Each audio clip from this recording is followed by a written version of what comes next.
Okay, on this area is where you have all the controllers. The first one is just for the solar panel. There's nothing to touch there. Okay, the next one is the one that you're gonna use the most, the one place control. We talk about the water pump. Here's where you turn on the water pump.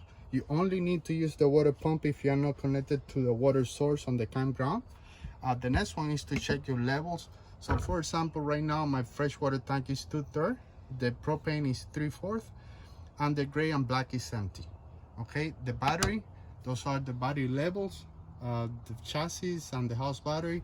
And here's to turn on the generator. To turn on the generator, very simple. You press the start button, you hold it until it start running, and then it will take a few seconds for the generator to produce enough electricity in order to use the microwave or the AC.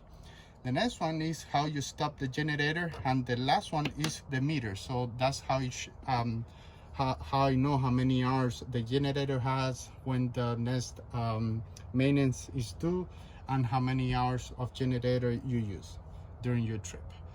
The next button, control panel, sorry, there's nothing to touch there. And then these two are light switches. They are labeled back and front. And the other one, there's most of the time there you should not touch that. That's only in the event of any temperature below 32 degrees Fahrenheit.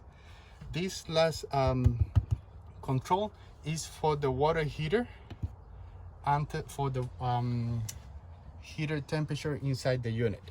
So assuming we want to use a water heater, remember you need to have water running. Either the water pump needs to be on, or the unit needs to be connected to the water source on the campground.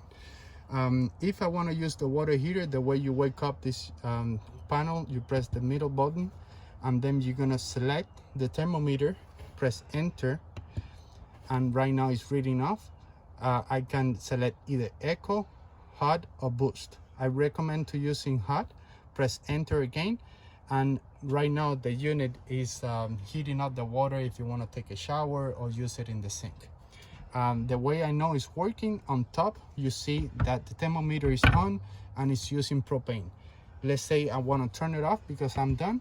Then I'm gonna select again the thermometer and move it to the left, select off, enter, and nothing is on top. Thank you so much.